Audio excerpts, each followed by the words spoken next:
प्यारे बच्चों, मैं एसके सिंह आप सभी लोगों का एक बार फिर से तपस्या एकेडमी परिवार की तरफ से हार्दिक स्वागत करता हूं। नए वर्ष की बहुत सारी शुभकामनाएं आप सभी को। सभी का जीवन मंगलमय हो और आपने सब जीवन में हमेशा और हमेशा उन्नति करते रहें। आइए आज की क्लास को हम लोग शुरू करते हैं। पिछली क्लास में हम लोग एक क्वेश्चन कर रहे थे और हम लोग प्रोबेबिलिटी पढ़ रहे थे। प्रोबेबिलिटी में हमने अब तक इतनी बातें सीखी हैं कि प्रोबेबिलिटी ऑफ एन इवेंट जो होता है वह 0 और 1 के बीच में वेरीज करता है। इसका मतलब कि कभी भी हम प्रोबेबिलिटी की बात करेंगे तो उसकी वैल्यू 0 से बड़ी होगी और 1 से छोटी होगी। ठीक है, इसको अगर हम परसेंटेज में देखें तो 0 से 100% के बीच में किसी भी चीज़ की प्रोबेबिलिटी वेरिएट करती है। ठीक, तो हम लोग आज इसी पर बात कर रहे हैं और आज की क्लास में हम लोग जो है इस पर बात करेंगे। आइए हम क्लास को आगे बढ़ाते हैं। और हमने देखा कि प्रोबेबिलिटी ऑफ एन इवेंट जो है वह 0 और 1 के बीच में वेरी करता है। अगर हम थोड़ी सी बात को और आगे बढ़ाएं तो हमने ये देखा कि किसी घटना का होना और ना होना अगर हम दोनों को जोड़ दें तो उसकी वैल्यू 1 हो जाएगी। इस आधार पर हम कह सकते हैं किसी भी घटना के ना होने की प्रोबेबिलिटी तो 1 में से होने की प्रोबेबिलिटी को हम माइनस कर सकते हैं। हम बात को और आगे बढ़ाते हैं। प्रोबेबिलिटी का जो फार्मूला है वह यही है, NA अपान NAS। NA क्या है? नंबर ऑफ इवेंट, यानी कोई भी चीज़ कितने तरीके से हो सकती है, और NAS है नंबर ऑफ सैंपल स्पेस, यानी टोटल उस स्पीसीज में उस जिस चीज़ को हम ऑब्जर्व कर रहे हैं उसमें कुल तरीका कितना है। इसीलिए ये एक फ्रैक्शन को जनरेट करता है। फ्रैक्शन में हमेशा नीचे टोटल होता है, तो ये NAS है इसका कुल तरीका, कुल मैनर, और NA है वह तरीका जिससे हम उस चीज़ को ऑब्जर्व कर रहे हैं।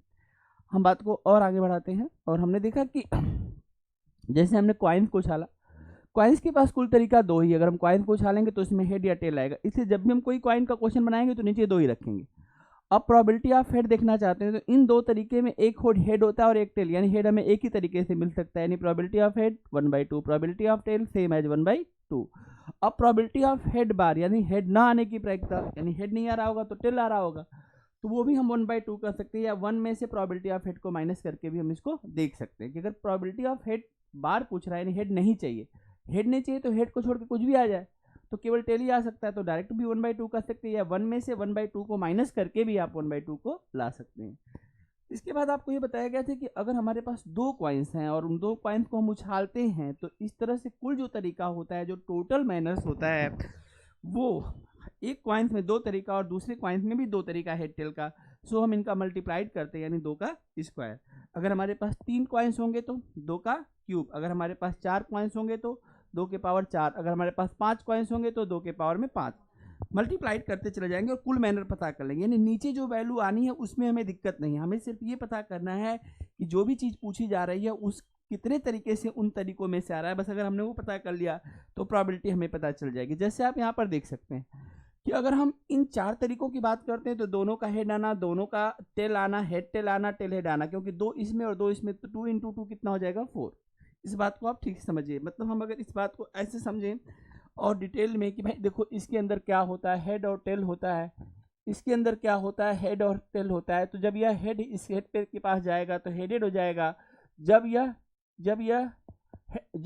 टेल इस टेल के पास जाएगा तो टेल हो जाएगा, और जब यह हेड इस टेल के पास जाएगा तो टेल हेड हो जाएगा, और जब यह हेड इस टेल के पास जाएगा तो हेड टेल हो जाएगा।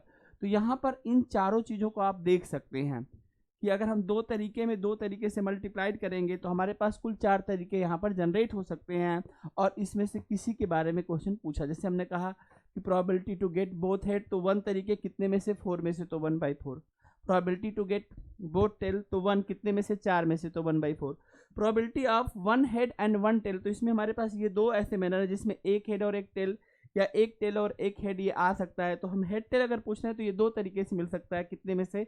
4 में से, तो इसकी प्रोबेबिलिटी 1/2 हो जाएगी। इसी तरह से हमने 3 डाइस को जो है उछाला है, थ्रोन किया है, और जब हम 3 कॉइन्स को उछालते हैं, 3 कॉइन्स को उछालेंगे तो इसमें दो तरीका, इसमें दो तरीका, इसमें दो तरीका, अगर हम इनको मल्टीप्लिकेशन कर देंगे तो कुल 8 तरीके आएंगे। प्लस नहीं करना है, 6 नहीं होगा, मल्टीप्लाइड करेंगे। तो इसमें 8 तरीका कौन सा आता है हमने उसको भी प्रेजेंट कर दिया था, और हमने बताया था कि भाई देखो इसमें ये सारी 8 तरीके आ सकते हैं जो आप यहाँ पर देख सकते हैं। अब इस पर प्रोबेबिलिटी बन जाएगी, तीनों का हेड आना तो 1 तरीके से आएगा, 8 तरीके में से। सब में देखा होगा नीचे हमने 8 ही लिखा है, अब पूछा गया 2 हेड और 1 टेल, तो 2 हेड और 1 टेल, यह आप देख सकते हैं कि यहाँ पर हमारे पास 3 तरीके से आ सकता है। इसमें 2 हेड 1 टेल है, इसमें 2 हेड 1 टेल है, इसमें 2 हेड 1 टेल, तो 3/8 ऐसे 2 टेल 1 हेड का 3/8 और तीनों टेल का 1/8। इन सबको जोड़ेंगे तो इनका वैल्यू 1 हो जाएगा।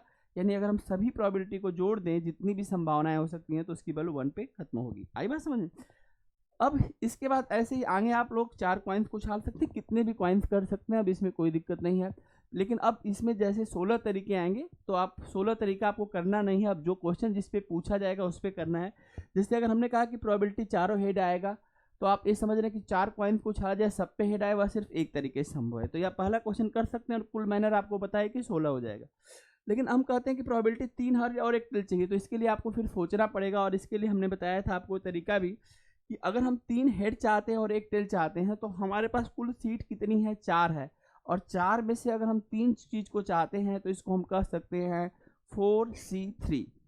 या हम दूसरे तरीके से हम इसको, हमने कहा किसी भी एक चीज़ से आप बना लेना। अगर आप टेल से बनाओगे तो आप कह दोगे 4C1। और 4C1 की वैल्यू कितनी होती है? 4C1 की वैल्यू कितनी होती है? इसमें हमने कॉम्बिनेशन का कॉन्सेप्ट आपको समझाया होगा कि आप कॉम्बिनेशन में ऐसा कर सकते हैं। आप देखिए, जैसे हमने कहा कि शुरू एक 4 हेड हो और 1 टेल हो, यानी 5 सीटें और 5 सीटों में से हम 4 पर हेड रखना चाहते हैं। जब हम किसी भी 4 पे हेड रखेंगे तो बचे पे अपने आप ही टेल चला जाएगा।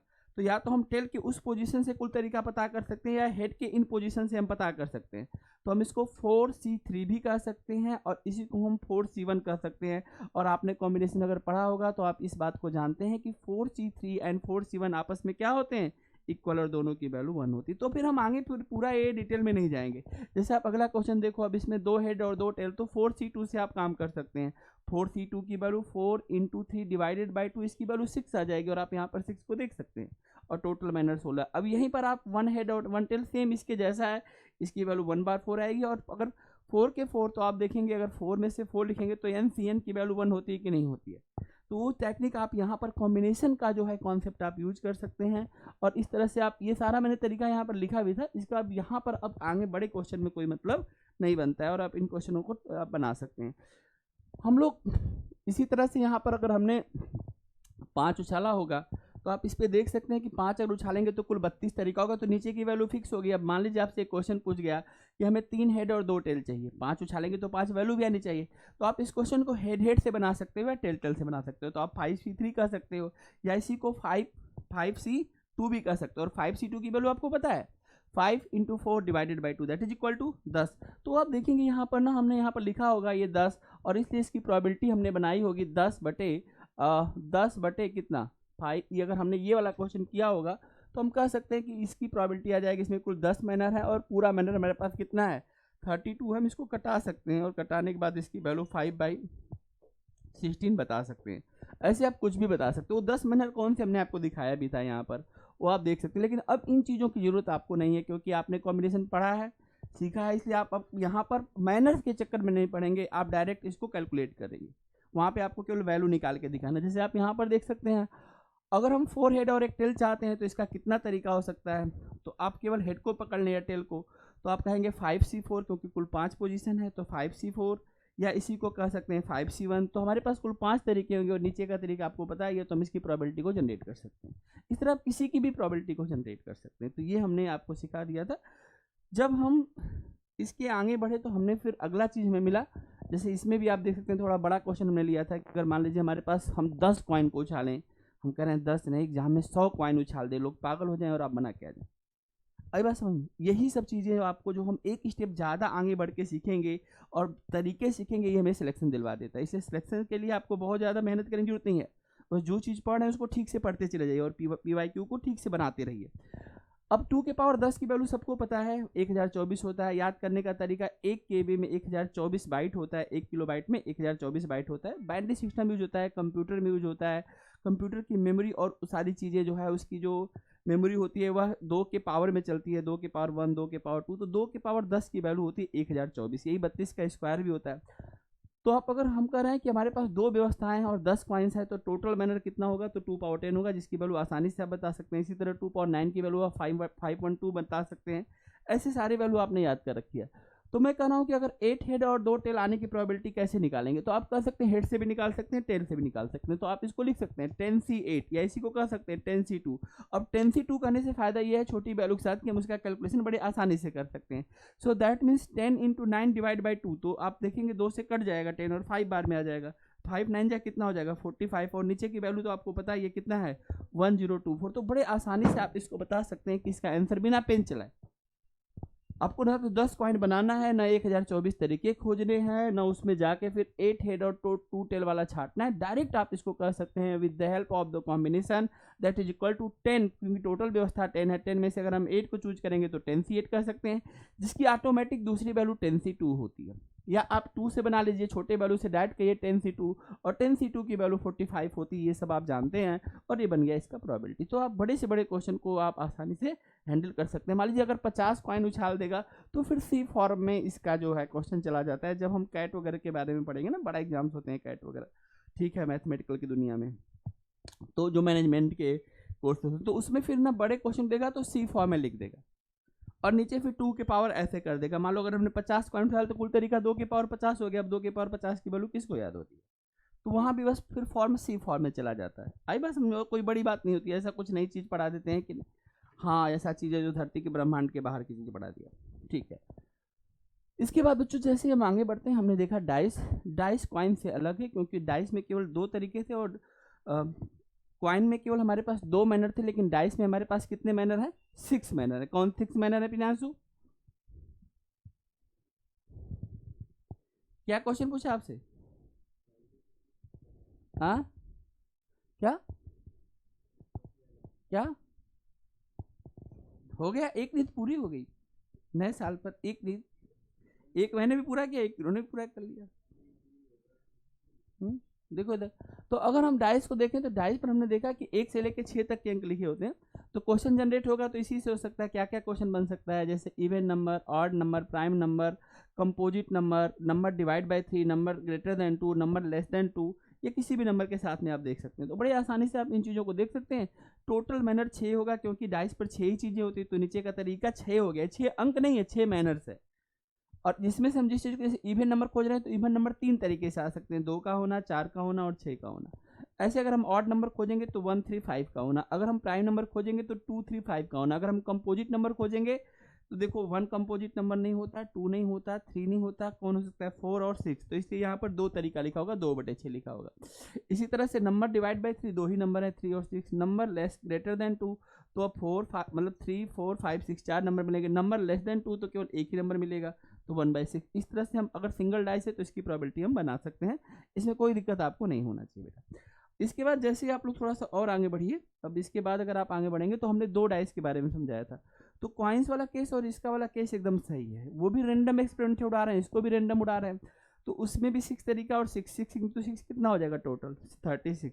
हमने ये 36 मैनर्स आपके सामने प्रेजेंट भी कर दिया था, और इसमें हमने ये भी बताया था कि एक सिक्वेंशियल वैल्यू को जनरेट करते हैं। जैसे अगर 2 का आना तो देखें 1 1 कितना हो जाएगा 2। अब 3 का आना तो यहाँ पर ये लाइन 3 को, ये लाइन 4 को, ये 5 को, ये 6 को, यानी ऐसे 2 डाइस के अंक अगर हमने 2 डाइस उठाला और हमने कहा कि अंकों का सम 12 आए तो वह सिर्फ एक मैनर से आ सकता है। पहले डाइस पे 6 है और दूसरे डाइस पर 6। इस पूरी घटना को हम यहाँ से देख सकते हैं कि 12 जो है ये सिर्फ एक ही तरीके से मिल सकता है, 11 यहाँ पर एक और एक 2 तरीके से मिल सकता है। ये सारी चीज़ें हम यहाँ पर देख सकते हैं। और फिर हम देखते हैं इस पर क्वेश्चन में था प्रोबेबिलिटी बोथ गेट 6, दोनों 6 आए इस बात की प्रोबेबिलिटी। तो आपने कहा कि इसकी प्रोबेबिलिटी सिर्फ इतनी है कि यह एक मैनर से आ सकता है, और टोटल तरीका कितना हमारे पास है 36, आई ना। 36 तो आपको पता चल रहा है कैसे आया, और दोनों पे 6 आना तो केवल एक ही तरीके से आ सकता है। ऐसे हमने कहा कि दोनों का सम 10 हो, alpha plus beta is equal to 10। तो इसको समझाने के लिए मैंने आपको एक तरीका बताया था। हमने कहा कि आप एक अंक को सबसे बड़े अंक से लॉक करिए और फिर आप सोचिए। तो हमने कहा अगर मान लो एक जगह 6 आएगा तो दूसरी जगह 4 आएगा, तभी 2 हो सकता है। अब इसको हम बढ़ा तो नहीं सकते, तो इसको कम करेंगे। इसको 5 करेंगे तो फिर 5 के साथ 5 लगाना पड़ेगा, और कम करेंगे तो 4 के साथ 6 लगा सकते हैं, और कम करेंगे तो 7 नहीं होता, तो कुल 3 मैनर मिलेंगे। इसीलिए प्रोबेबिलिटी अल्फा प्लस बीटा के लिए यहाँ पर 3/36 किया गया, जो आपस में कैंसिल हो जाएंगे और इसकी वैल्यू 1/12 पे चला जाएगा। ऐसे हमने कुछ और भी क्वेश्चन किए हैं, प्रोबेबिलिटी 9 का, प्रोबेबिलिटी 5 का। 9 करेंगे आप देख सकते हैं 6 + 3 5 + 4 4 + 5 3 + 6 4/36 दैट इज इक्वल टू 1/9। और इसके बाद alpha plus beta is equal to 5 आने का जो मैनर था हमारे पास, है ना। वो कैसे आ सकता है? तो भाई 5 लाने के लिए क्या कर सकते हैं, 0 तो है नहीं हमारे पास, तो 1 + 4 कर सकते हैं, 2 + 3, 3 + 2, 4 + 1। इस तरह से हम इसको देख सकते हैं, हमें पीछे का चार्ट देखने की जरूरत नहीं है, और हम इसको तुरंत एग्जाम में क्विक सोच के इसको कर सकते हैं। कहानी इसकी आगे बढ़ चुकी थी। प्रोबेबिलिटी आपने देखा था कि अगर हम 2 डाइस उछालते हैं तो इस तरह से बात हो सकती थी। आगे की कहानी यहाँ पर चल रही थी, हमने डाइस उछाला था 3 और हमें सम लाना था 10। आज की क्लास यहीं से आगे बढ़ेगी। करेक्ट है बेटा? ये सबने एक बार रिवाइज भी करवा दिया। ठीक है, आइए हम बात को आगे बढ़ाते हैं। ठीक है, बढ़े आगे, कोई दिक्कत तो नहीं किसी को? ठीक है, तो देखिए फिर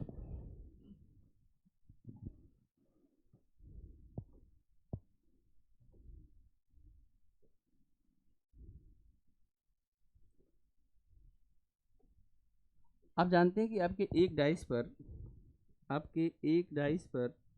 जो है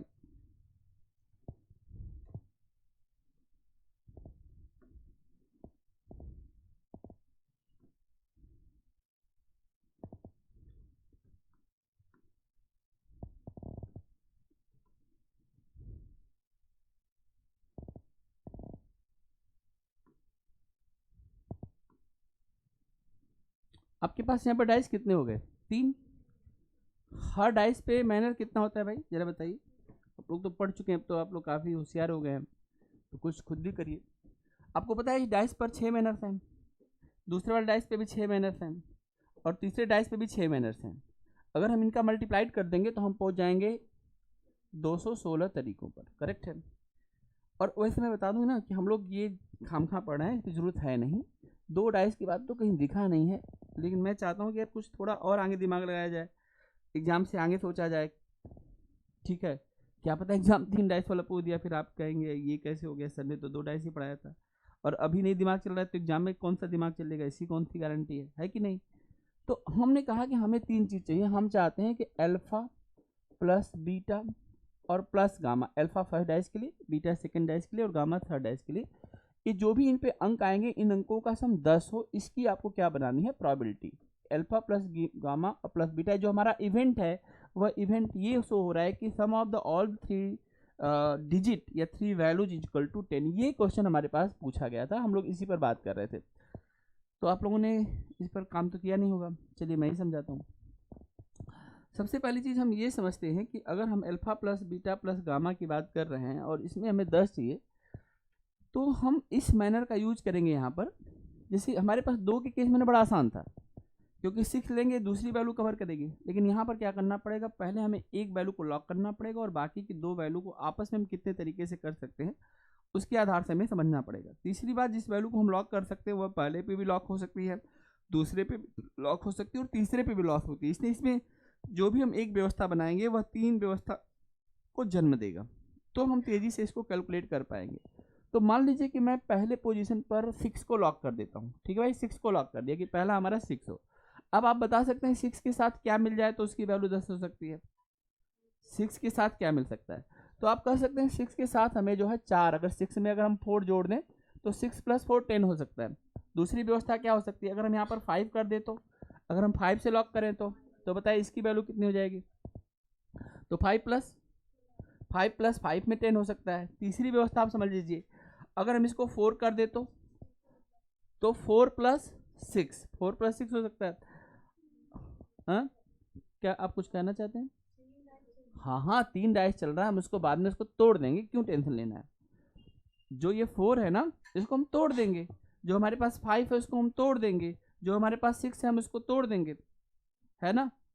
अब इसी तरह से अगर हम आगे सोचें, अगर मैं यहाँ पर 3 रख दूँ तो, अगर मैं यहाँ पर 3 रख दूँ तो 3 + 7 हो सकता है। इसके बाद अगर मैं आगे रख दूँ तो 2 + 8 हो सकता है, और अगर हम आगे रख दें 1 तो 1 + क्या हो सकता है, 9।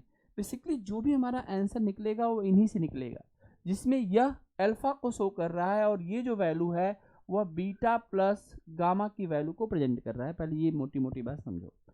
हमारे पास क्या तरीका, अगर हम 6 को लॉक करके सोचें, 5 को, 4 को, 3 को, लेकिन इसमें देखना कि कुछ वैल्यू ना रिपीट कर रहा होगा, इसीलिए पीछे की वैल्यू आगे कुछ वैल्यू को कट करेगी, वो आपको समझाना है मुझे। आप आराम समझिएगा, हम पूरी बात को यहाँ पर लिख के चलेंगे। तो मैं पहले वाले को लॉक करता हूँ, फर्स्ट वाले को। मैं कह रहा हूँ 6 + 4 में हम कैसे ला सकते हैं, बीटा और गामा की वैल्यू को हम कैसे कैसे अलग कर सकते हैं। तो आप कह सकते हैं, देखो सर 6 ले लो, एक छोटी वैल्यू लगा लो 1, और 1 के साथ क्या कर लो, 3 कर लो। करेक्ट है, आप 6 1 3 कर सकते हैं। ठीक है, मैंने कहा चलो भाई हो गया, 6 1 3 हो गया। अब याद रखना, यह 6 1 3 केवल एक वैल्यू नहीं है, यह 3 वैल्यू है। पूछो क्यों 3 वैल्यू है? क्योंकि 6 का यहाँ पर होना, 1 3 इधर होना, 6 का यहाँ पर होना, 1 3 यहाँ पर होना, 6 का यहाँ पर होना, 1 3 यहाँ पर होना। इसके अलावा आप एक और वैल्यू देख सकते हैं, 6 3 1। आप देखिए इसके अंदर भी 3 वैल्यू होगा। फिर से इस बात को समझना, 6 के साथ 3 1 को मैनेज करना, पहले 3 बाद में 1। प्लीज कम, आइए आइए सॉरी।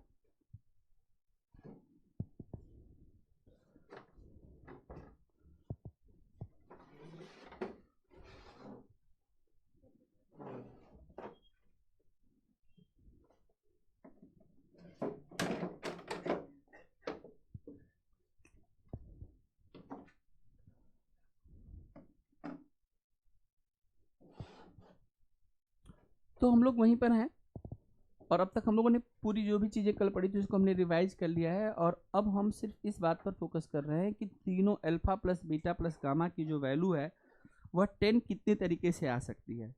तो हमने कहा कि भाई अगर हमारे पास ये पहली वैल्यू 6 है तो हमें इसके साथ 4 को एडजस्ट करना, और 4 एडजस्ट करने का तरीका हमारे पास देखो ये है 6 1 3 और 6 3 1। और मैं कह रहा हूँ कि इसके अंदर 3 व्यवस्थाएं हैं, वो 3 व्यवस्था भी मैं आपको दिखा के चलता हूँ ताकि आपको कोई भी कंफ्यूजन ना हो। आप इस बात को बहुत ध्यान समझेंगे और एकदम आसानी समझेंगे कि यह एक व्यवस्था नहीं है बल्कि यह 3 व्यवस्था है। वह 3 व्यवस्था कौन सी हो सकती है, जरा ध्यान से देखिएगा। अगर मैंने 6 को यहाँ पर कर दिया तो 1 और 3 को यहाँ पे होना पड़ेगा, और अगर 6 को मैंने यहाँ पर कर दिया तो 1 और 3 को यहाँ पर होना पड़ेगा। इसलिए एक व्यवस्था नहीं है, 3 व्यवस्था है। यहाँ पर 6 3 1 भी एक व्यवस्था नहीं है बल्कि यह कितनी व्यवस्था है, 3 व्यवस्था है। और आप इसको देख सकते हैं, एक तो व्यवस्था आप देख रहे हैं, दूसरा मैंने 6 को अगर बीच में कर दिया तो 3 पहले चला जाएगा, 1 बाद में चला जाएगा। एक व्यवस्था ये हो सकती है अगर 6 लास्ट में चला गया तो 3 यहाँ पर चला जाएगा, 1 यहाँ पर चला जाएगा। बात समझ में आ रहा है? देखो ये सब चीज़ें अलग अलग हैं, पहले डाइस पर 6 आना, दूसरे पर 1 आना, तीसरे पर 3 आना। अभी आगे कहीं मैच नहीं कर रहा होगा। बात समझ में आ रहा है? तो इसके अंदर 3 व्यवस्थाएं छुपी हुई हैं, क्योंकि हम 6 को लॉक करना है फर्स्ट पोजीशन पर। 6 जब सेकंड पोजीशन पर लॉक होगा और 6 जब थर्ड पोजीशन पर लॉक होगा तो बाकी पोजीशन इन्हीं दोनों से भरना है और इसी क्रम में भरना है। तो इस तरह से आप देखेंगे कि यहाँ पर 3 व्यवस्था और यहाँ पर 3 व्यवस्था, कितनी व्यवस्थाएं हो गई? 6। यह हम तब कर रहे हैं जब हम 6 को इन्वॉल्व किए हुए हैं कि 6 आना कंपल्सरी है। तो अगर हम इसी तरह से बच्चों एक और व्यवस्थाएं देखें, क्योंकि हमारे पास क्या है कि हमने 6 को जब पहले पोजीशन पर लॉक किया तो 6 के साथ हमें 4 एडजस्ट करना है। 4 3 + 1 और 1 + 3 के अलावा एक तरीके से और हो सकता है, केवल एक ही तरीका है 4 लाने का। बताइए कौन ला सकते हैं हम लोग, कैसे ला सकते हैं? 2 + 2। अगर हम 2 और 2 कर दें तो इसकी वैल्यू क्या हो जाएगी? 4 हो जाएगी। तो इसके अंदर भी 3 व्यवस्थाएं जनरेट हो जाएंगी। कौन सी बताइए 3 व्यवस्थाएं जनरेट हो जाएंगी? अगर आप चाहें तो मैं इसको दिखा देता हूं ताकि आप इस चीज़ को समझें। इसमें 2 और छोटी छोटी व्यवस्थाएं जनरेट होंगी जब 6 यहाँ पर होगा और जब 6 यहाँ पर होगा। तो 2 यहाँ पर, 2 यहाँ पर और 2 यहाँ पर और 2 यहाँ पर। अब तक हमारे पास कुल 9 व्यवस्थाएं जनरेट हुई। अगर किसी बच्चे को कुछ यहाँ तक पूछना है तो आप पूछ सकते हैं, तो हम बात को आगे बढ़ाएंगे। ये तब है जब हमने अल्फा की वैल्यू को 6 रखा हुआ है, अल्फा की वैल्यू 6, और बीटा और गामा की वैल्यू को हम स्प्लिट कर रहे हैं। यानी 6 अब सिंगल बार अगर 6 आता है, 6 की एंट्री अगर हम कर चुके हैं तो इसका मतलब अब हम 6 को कहीं भी नहीं ला सकते। यानी आगे चल करके हम 6 को डायरेक्ट अब यूज नहीं कर पाएंगे, इस बात का ध्यान रखना। क्योंकि 6 के यूज करने से जो भी कुछ हो सकता था वह सारी बातें हो चुकी हैं। यानी आगे अब सब कुछ यूज होगा लेकिन 6 यूज नहीं होगा, क्योंकि 6 को यूज करके, एक बार 6 को यूज करके ये 9 व्यवस्थाएं आप बना सकते हैं। आप सोच लीजिए अगर आपके मन में कोई और व्यवस्था होती तो आप कर लीजिए। आइए हम इसी तरह से जैसे हमने 6 को यूज किया है, अगली बार हम यूज करेंगे 5 को, और अब हम 5 के साथ में बात को आगे बढ़ाते हैं। सभी लोग ध्यान से देखिएगा बच्चों, यहाँ तक बात ठीक है तो मैं बात को आगे बढ़ाऊँ, कोई दिक्कत है तो आप पूछ भी सकते हैं। बोलिए ठीक है यहाँ तक? चलो, तो अगर हम 5 के साथ चलेंगे तो मान लीजिए कि ये हमारे पास 5 की व्यवस्था है, और हमने लिखा यहाँ पर, हमने यहाँ पर लिखा, ध्यान से बात नहीं करेंगे, हमने एक पहला नंबर 5 लिख दिया, दूसरा 5 है। 5 को जितने तरीके से तोड़ सकते हो तोड़ो। पहला तोड़ो 1 + 4, दूसरा तोड़ो 4 + 1, तीसरा तोड़ो 2 + 3 और चौथा तोड़ो 3 + 2 और सब में 3 व्यवस्थाएं होंगी, तो यह 12 व्यवस्थाओं को लेके आएगा। तो 5, 5, 1 और 3, 5, 1 और 4, 5, 1 और 4। दूसरी व्यवस्था कर लेना बेटा 5, 4 और 1। तीसरी व्यवस्था कर लेना 5, 3 + 2 और चौथी व्यवस्था कर लेना 5, 2 + 3, 5, 2 + 3। आप लोग मान रहे हैं इस बात को कि इनके अंदर 2 व्यवस्थाएं और छुपी हुई हैं? क्या आप लोग ये वाला चीज़ जो अभी अपने ऊपर सीखा है कि इसके अंदर हमारे पास 2 और व्यवस्थाएं छुपी हुई हैं, क्या आप इस चीज़ को मान रहे हैं या फिर करके मुझे दिखाना पड़ेगा? मान रहे हैं ना? क्योंकि हम 5 को क्या करेंगे, सेकंड पोजीशन देंगे, एक बार थर्ड पोजीशन देंगे, बाकी नंबर 2 प्लेस को कवर कर रहे होंगे। तो इस तरह से इन सब के अंदर जो है 3-3 व्यवस्थाएं छुपी हुई हैं। और अब हम आगे 5 को कभी भी यूज नहीं कर पाएंगे, क्योंकि 5 को यूज करने के बाद अगर 5 यूज होता है तो बाकी जो व्यवस्थाएं यूज हो सकती हैं वो यही हो सकती हैं। यानी आगे के टर्म में ना आप 6 यूज कर सकते हैं ना 5 यूज कर सकते हैं। ध्यान रखना, इस बात का ध्यान रखना है। सिंगल टाइम 6 यूज नहीं कर सकते हैं और सिंगल टाइम 5 भी यूज नहीं कर सकते हैं। आई बस, और डबल तो यूज ही नहीं कर पाएंगे, क्योंकि मान लो 6 और 6 आपने जोड़ दिया तो 12 हो गया, 10 ही चाहिए था। और 5 और 5 जोड़ दिया तो 2 10 हो गया, तीसरे पे कुछ नहीं कुछ है, तो डबल बार तो वैसे भी यूज नहीं कर सकते हैं। तो यानी 6 और 5 आगे केस में किसी भी तरह से यूज नहीं होंगे। यानी अब आपको जो बनाना है 10, वह छोटे अंकों से बनाना है, ठीक है, जिसमें आप 4 यूज कर सकते हैं, 3 यूज कर सकते हैं, 2 यूज कर सकते हैं, 1 यूज कर सकते हैं। बात समझ में आ रहा है? चलिए हम इस बात को समझने के लिए चलते हैं 4 और 6 के पास, और अब हम देखते हैं कि इस केस में हम क्या कर सकते हैं। यही आपको सीखना है, आप सीखिए जरा। जब आप यहाँ पर पहुँचेंगे तो सबसे पहला काम आप 4 को लिख लीजिए और 6 को तोड़ने की कोशिश करिए। ध्यान रखिएगा 6 को तोड़ते समय आपको 5 का यूज नहीं करना है। 6 को तोड़ते समय आपको 5, क्योंकि 5 लॉक करके हमने कर लिया है, तो अब 4 के साथ हमें 6 लाना है। 6 कैसे ला सकते हैं आप? हाँ ठीक है, 4 के साथ अगर मैं 3 3 लगा दूं तो यह एक व्यवस्था को जनरेट कर देगा। और बताइए 4 2 आइए। अब देखिए आप यहाँ पर डबल बार 4 का यूज कर रहे हैं, इस बात का ध्यान रखिएगा। तो आप ऐसे यूज कर सकते हैं 4 4 2। चलिए और बताइए। वो तो इसी में आ जाएगा ना एक्चुअल में। अब आप एक चीज समझ लीजिएगा, ये जो इसके अंदर 3 व्यवस्थाएं जनरेट होंगी, जो आप ये देख रहे हैं ना, ये एक व्यवस्था नहीं है, ये इसके अंदर ये हमारे पास 2 व्यवस्थाएं और हैं, और इसके अंदर हमारे पास 2 व्यवस्थाएं और हैं। ठीक, बेसिकली इसमें 4 फिक्स नहीं हो रहा है, इसमें 2 फिक्स हो रहा है। 2 अंतिम पोजीशन पर होना, 2 सेकेंड पोजीशन पर होना और 2 थर्ड पोजीशन पर होना। इस बात को ध्यान रखना है। हम बना तो रहे हैं 4 को फिक्स करके, लेकिन 4 अब यहाँ पर देखेंगे, यहाँ पे 4 फिक्स हो रहा है। 4 पहले पोजीशन पर होना, 4 दूसरे पोजीशन पर होना और 4 तीसरे पोजीशन पर होना। अब जो बोल रहे थे बोलिए, देखिए मैं दिखाता हूँ कि आपको इसमें मिलेगा नहीं। आप क्या बोल रहे थे? 4 2 4। आपको क्या लग रहा है इसके अंदर 4 2 4 नहीं मिलेगा? मिलेगा ना, क्योंकि एक व्यवस्था में मैं इसको, अगर आप चाहें तो मैं इसको थोड़ा सा यहाँ पर समझाने का प्रयास कर देता हूँ। जब हमने यहाँ पर लिखा है ना, देखो एक बात, तो एक बात हमारे पास 2 यहाँ पे आ जाएगा और 4 4 यहाँ पे चला जाएगा, एक बार 2 यहाँ पे आ जाएगा, 4 4 यहाँ पर आ जाएगा। देखिए आपकी व्यवस्था यहीं पर किसी छुपी होगी। जो 3 व्यवस्थाएं हम कर रहे हैं वो 3 व्यवस्थाएं ये जनरेट हो रही होंगी। बात समझ में आ रहा है? तो ये हमारे पास हो गया। ठीक, अब तक हम लोगों ने 1 2 3 4 5 6 3 3 6 कितना हो गया, 1 2 3 4 5 6 7 8 और 9 व्यवस्थाओं को जनरेट कर लिया। ठीक, यहाँ तक बात आपको समझ में आ गया, इसमें कोई दिक्कत नहीं होना चाहिए। हमने 4 के साथ 6 को इसी तरह से एडजस्ट कर सकते हैं। इसका मतलब अब हम आगे केस में न 6 यूज कर सकते हैं, न 5 यूज कर सकते हैं, न 4 यूज कर सकते हैं। 4 को यूज करके और देख लीजिए, अगर किसी तरह से आप 6 बना सकते हैं, क्योंकि 4 अगर आएगा तो हमें 6 चाहिए, तो 6 आप यही बना सकते हैं। 3 3 6 कर सकते हैं और 4 2 6 कर सकते हैं। और 6 कैसे बना सकते हैं? 5 यूज ही नहीं कर सकते हैं, 6 यूज ही नहीं कर सकते हैं। ठीक, तो 3 की मदद से और 2 की मदद से बना सकते हैं। ठीक है, अब क्या इन व्यवस्थाओं के बाद जो आपने ये व्यवस्थाएं बना ली, कहाँ तक व्यवस्थाएं बना ली? यहाँ तक व्यवस्थाएं बना ली। क्या अब इन व्यवस्थाओं में हमें कोई ऐसा पेयर मिलेगा जो हमें 10 तक पहुँचाएगा? आपने 1 2 3 व्यवस्थाओं को आपने यहाँ पर अरेंज किया और इस तरह की व्यवस्थाएं आप पाए हैं। अगर हम अब आपसे पूछते हैं, अगर हम यहाँ पर 3 को लॉक कर दें तो हमें क्या चाहिए? 7 चाहिए, अल्फा और बीटा 7 चाहिए। जरा आप 7 बनाओ, 5 यूज नहीं कर सकते। आपको 7 बनाना है और आप 5 यूज नहीं कर सकते, 5 तो यूज ही नहीं कर सकते, 4 यूज नहीं कर सकते, 6 यूज नहीं कर सकते। अब 7 बना के दिखाओ, क्यों नहीं बनेगा? क्योंकि अगर मान लीजिए आप 7 बनाना चाहते हैं तो आपके पास जो अंक है जिसे आप बना सकते हैं वह 3 है, 2 है और 1 है।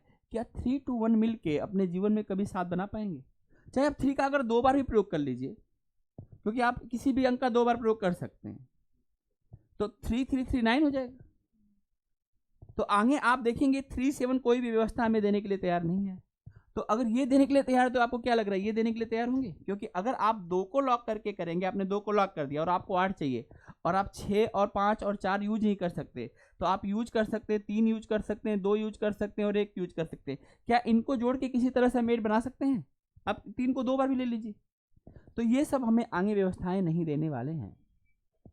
बात समझ में आ रही? तो इस तरह से अगर ये सिस्टमेटिक बात आपके समझ में आ रही है, कल हमने यहीं पर बात छोड़ दिया था करते करते, क्योंकि कुछ चीज़ें फिर जो है आगे ओवरलैप होने लगी, क्योंकि हमने फिक्स नहीं किया था। आज हमने फिक्स कर दिया कि अगर 6 आएगा तो 6 को हम आगे प्रयोग नहीं करेंगे। तो 6 को होने से जितनी व्यवस्थाएं होती सब जनरेट कर लीजिए। आपने देखा होगा यहाँ पर कुल 27 व्यवस्थाओं ने जन्म लिया होगा, ठीक है बेटा? और पूरी वैल्यू हमारे पास कितनी थी बताओ? 1216। और आप जब 27 को 216 से डिवाइड करोगे तो इसका आंसर आ जाएगा 1/8। तो इसकी प्रोबेबिलिटी क्या हो जाएगी? 1/8। तो ये पूरी कहानी थी।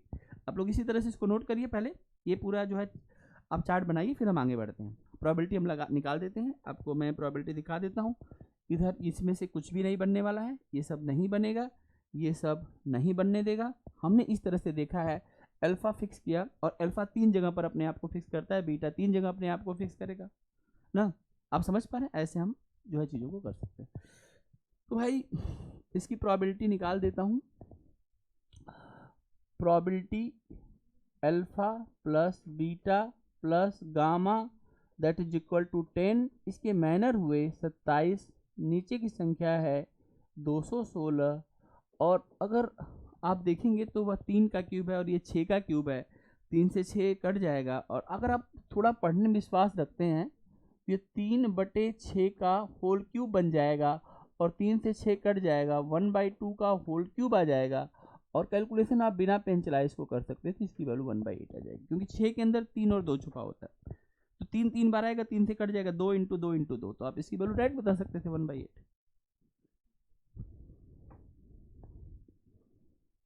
आई होप सो कि आप लोगों को ये समझ में आया होगा क्वेश्चन, ठीक है? अब आपकी जिम्मेदारी है कि इसकी आगे काम आप संभालें।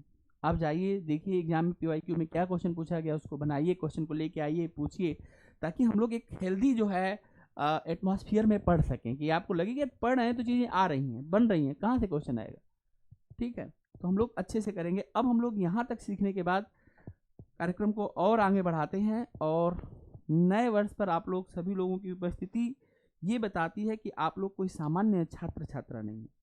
निश्चित रूप से आप लोगों का भविष्य बहुत उज्जवल है और आप अपने जीवन में उन ऊंचाइयों को छू सकते हैं जो सामान्य व्यक्ति नहीं छू सकता है। डेफिनेटली हर दिन पढ़ने का जोश, जज्बा, चाहे आप डांट के ही आए, चाहे आप प्यार से आए, चाहे स्वयं इच्छा से आए, लेकिन आप जो है इस जो है प्रक्रिया में शामिल हैं।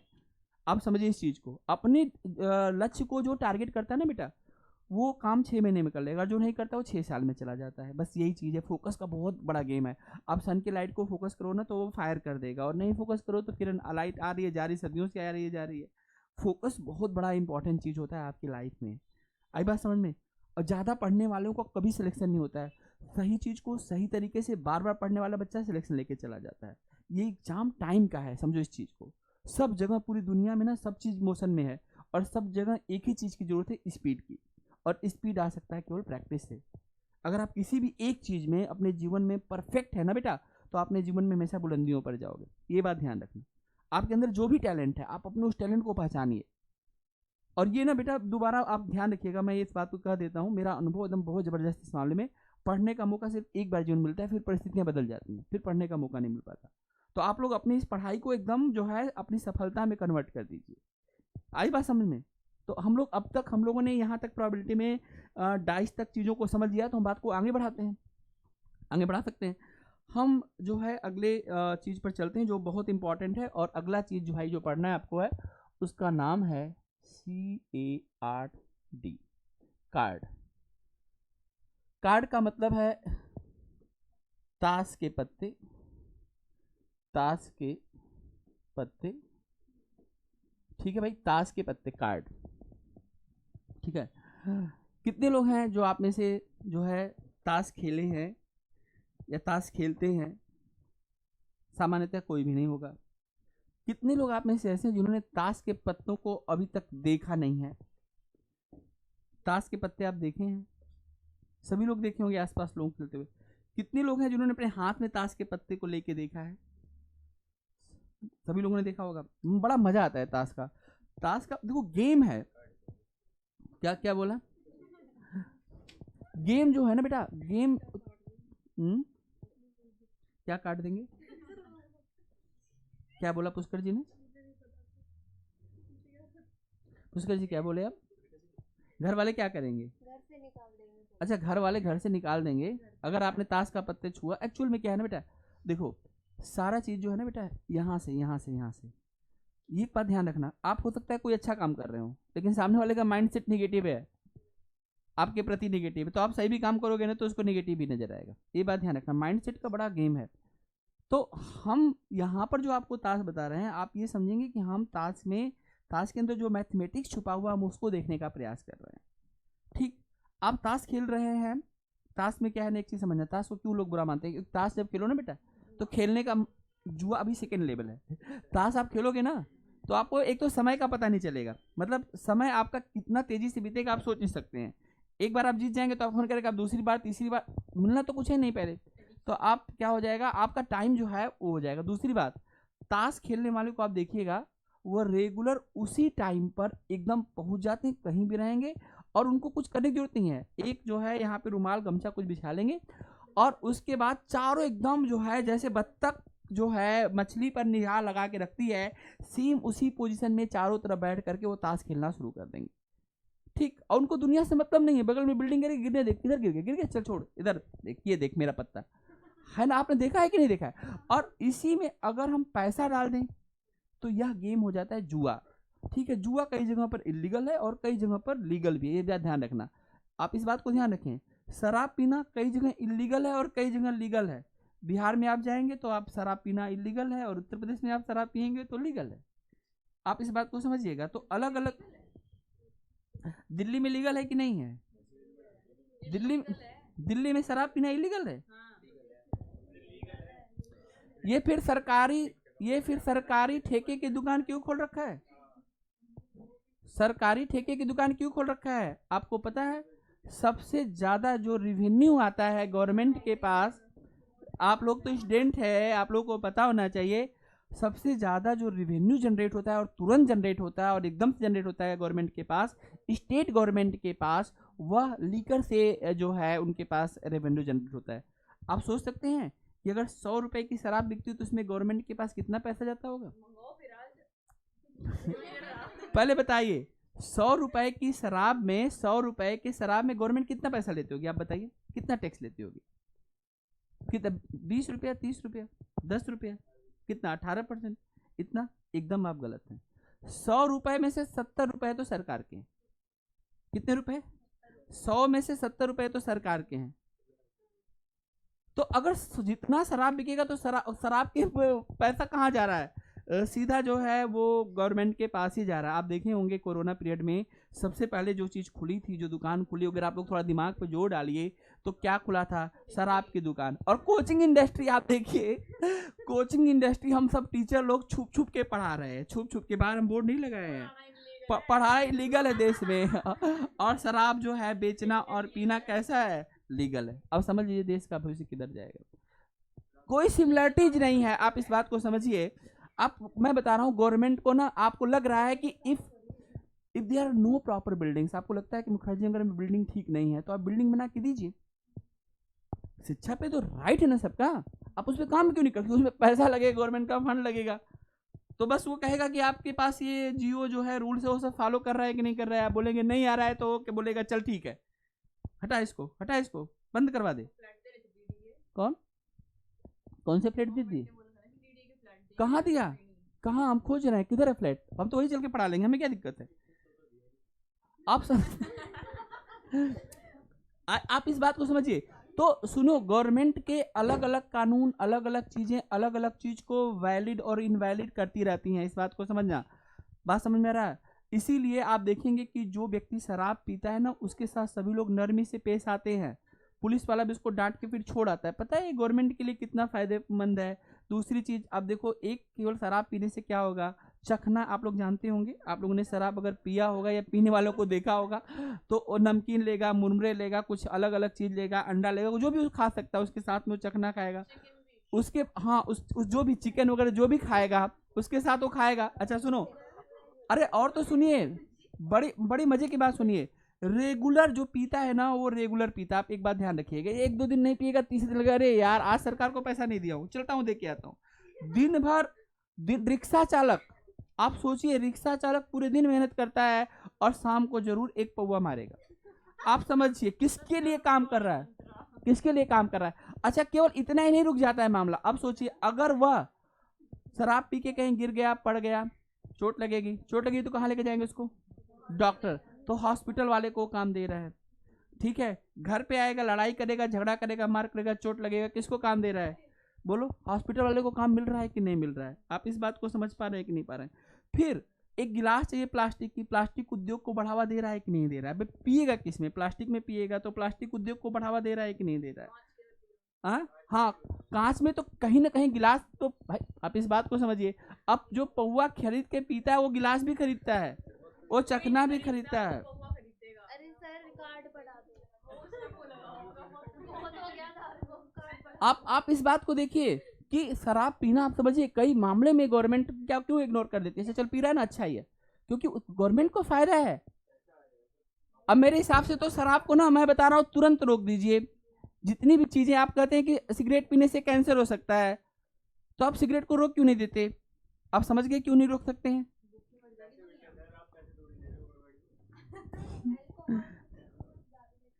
आप समझ गए इस बात को? तो ये आप इस बात को समझिए, हमारे हमारे कंट्री में बहुत सारी चीजें जो आपको समझ में आ रहा होगा कि यह लीगल है, यह इलीगल है, वो आपको गवर्नमेंट के फायदे और नुकसान के हिसाब से चीजें चलती हैं। जबकि चीजें ऐसी चलनी चाहिए पब्लिक के फायदे और नुकसान के हिसाब से, देश की ग्रोथ, वो सब चीजें बहुत बड़ा डिबेट का मामला बन जाएगा, बहुत बड़ा डिबेट का मामला बन जाएगा। आइए हम लोग इस बात को समझते हैं और हम लोग ताश के पत्ते में चलते हैं। ताश के पत्ते में एक गेम जुआ है। सिर्फ आपके ना पिताजी को इस बात का डर है कि ताश की ग्रेविटी इतनी ज्यादा है कि अगर पत्ता हाथ में लिया तो बहुत कम समय होगा, क्योंकि जुआ जरूर बन जाएगा। होता क्या है, जब कोई ताश का गेम सीखता है ना, तो उसके पास सारे बड़े पत्ते उसी के पास आते हैं। ये एक पता नहीं क्या इस ताश के पत्ते का जादू है। आप कभी जाके खेलिए, अगर आप 3 पुराने खिलाड़ी होंगे और आप नए खिलाड़ी होंगे और पत्ता बटेगा, तो सबसे बड़ा पत्ता आपको ही मिलेगा, तो आप ही जीतोगे। और ऐसा कई सप्ताह तक होता है, तो आप क्यों नहीं खेलोगे? जब मैं ताश पहली बार सीखा था, तो मैं हॉस्टल में पढ़ रहा था, उस समय अपने सीनियर को जगह जगह खिलाता था, चलो आज ताश की नहीं खेलोगे क्या तुम? वो लोग, और सारे बड़े पत्ते मेरे पास, और वो लोग पहले से खेलते थे और मैं रोज जीत के आता था। तो मैं तो वेट करता था, रात के 11 बजे हम लोग ताश खेलने बैठेंगे और 3 बजे तक ताश चलेगा। हाँ, तो तभी तो बता रहा हूँ। और ये बात मैं तब की बता रहा हूँ जब मैं कॉलेज टाइम में था। तो क्या करते थे तभी, तो ये अनुभव आपको कहाँ से बता रहा हूँ। वो लोग एकदम डरने लगे थे कि अब क्या करें, इससे कैसे पीछा छुड़ाए, और बड़े मुश्किल से उन्होंने मुझे जोड़ा था, क्योंकि 3 लोग सीनियर लोग थे, एक उनको व्यक्ति चाहिए था ताश खेलने वाला, और सब मना कर दिया। मैंने कहा ये क्या होता है, चलो मुझे भी ले चलो, सिखाओ एक बार। और जैसे मैं पहुंचा ताश के पत्ते के साथ, तो फिर पूछो ही मत, फिर मेरा ही सिक्का चलता था। ये आप भी करके देख सकते हैं, जो नया व्यक्ति होगा उसके साथ ताश के सारे पत्ते उसी के पास मिल जाएंगे। और मेरे को गेम सीखने में कितना टाइम लगेगा, केवल 2 बार मैं हारा शुरू में, उसके बाद फिर मैं गेम पूरा सीख गया। आई बात समझ में? तो ये बात ध्यान रखना है। ताश के पत्ते हैं बड़े मजेदार। आइए हम देखते हैं इन ताश के पत्तों में है क्या, ऐसा क्या है इन ताश के पत्तों में, आओ दिखाते हैं। ताश के पत्ते, कुल हमारे पास जो ताश के पत्ते होते हैं बेटा, वो होते हैं, कितने पत्ते होते हैं बताइए ताश में? ताश में होते हैं 52 पत्ते। 2 पत्ते और होते हैं जोकर के पत्ते, जो ताश के ऊपर और नीचे, जब गड्डी खुलती है, उनकी सेफ्टी के लिए 2 ताश के पत्ते उन्हीं साइज के, और उस पर जोकर बने होते हैं, उसकी सेफ्टी के लिए लगा के रखते हैं। ताश खुलते ही पहले जोकर को फेंक दिया जाता है, इसलिए ताश की गड्डी में अगर पूछा जाए कितने पत्ते हैं, तो 52 ही पत्ते होते हैं। इन 52 पत्तों की खास बात होती है, इन 52 पत्तों में आप देखेंगे तो यहाँ पर हमारे पास 26 पत्ते रेड कलर के होते हैं, और आप देखेंगे कि हमारे पास जो है 26 जो पत्ते हैं वो जो होते हैं बेटा, ये किस कलर के होते हैं, आप ध्यान से देखिएगा, मैं आपको दिखा रहा हूँ। ये 26 पत्ते जो हमारे पास होते हैं वह किस कलर के होते हैं, ब्लैक कलर के होते हैं। 26 रेड और 26 ब्लैक। लेकिन इसमें भी ना 4 सूट होता है। कौन सा 4 सूट होता है वो मैं आपको बता रहा हूँ।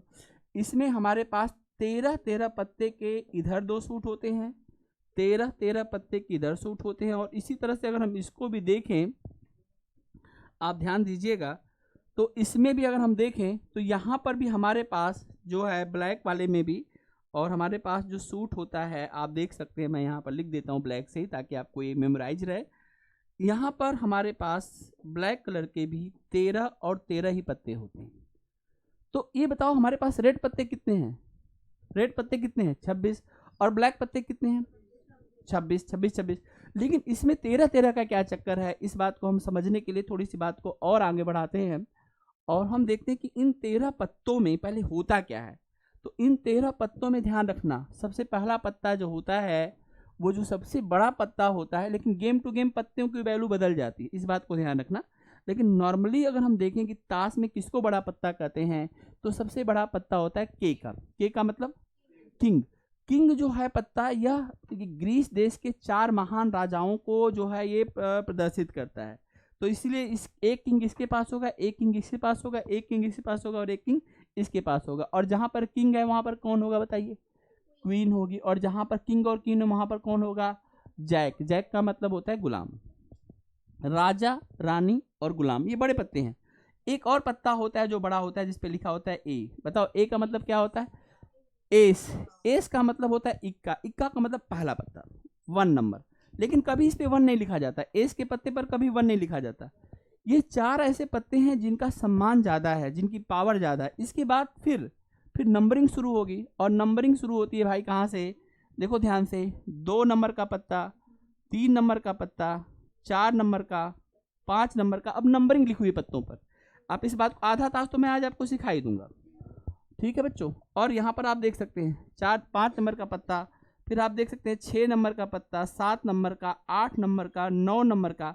आपने सुना होगा कहावत, नहले पे दहला, सुना है कि नहीं, नहले पे दहला, ये बात आप सुने हैं कि नहीं सुने हैं, नहले पे दहला सुना होगा, नहीं सुना होगा तो सुनिए। तो यहाँ पर ऐसा होता क्या है कि ये 2 से बड़ा 3 है, 3 से बड़ा 4 है, 4 से बड़ा 5 है, और इनको हम ऐसे सबसे बड़ा पत्ता इन सभी डिजिट कार्ड में, इनको डिजिट कार्ड बोलते हैं। और इसमें जो 10 नंबर का पत्ता होता है वह इनमें सबसे बड़ा होता है। और ये जो 4 पत्ते हैं, किंग का, क्वीन का, जैक का, एस का, ये सब आप देख रहे हैं ना बेटा, ये यहाँ पर जो 4 पत्ते हैं, ये 4 पत्ते जो होते हैं ऑनर कार्ड होते हैं। इसमें किंग, क्वीन, और इस पर किंग का फेस बना होगा, इसमें क्वीन का फेस बना होगा, यहाँ पर जैक का फेस बना होगा, और यहाँ पर एस का फेस बना होगा। एस फेस नहीं होता, उस पर ए ही लिखा होता है, ठीक है। आप देखेंगे यहाँ पर जब हम 13 पत्तों की बात करते हैं, तो सबसे पहला अगर हम पत्ता देखें तो इसका नाम होता है डायमंड का पत्ता, डायमंड का पत्ता होता है। दूसरा पत्ता होता है हार्ट का। तीसरा पत्ता होता है, बताइए कौन सा पत्ता होगा भाई, चलो मैं इसको कलर ई वाला यूज कर लेता हूँ। कौन सा पत्ता होता है, स्पेड का। और चौथा पत्ता कौन सा होता है, क्लब का। ये 4 तरह के पत्ते होते हैं। इन्हीं 4 पत्तों में, 4 सूट में डायमंड के 13 पत्ते, ऐसे ही हार्ट के 13 पत्ते, ऐसे ही हमारे पास स्पेड के 13 पत्ते, और ऐसे ही क्लब के हमारे पास पत्ते। आइए इस बात को देखने के लिए हम एक बार गूगल की मदद लेते हैं। आइए दिखाता हूँ।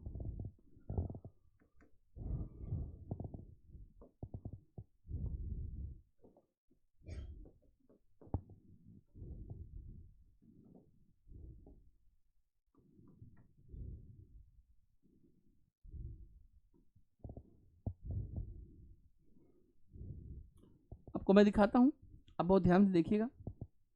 और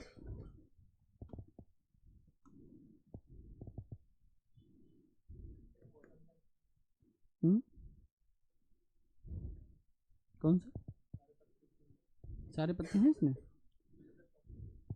इस वाले में।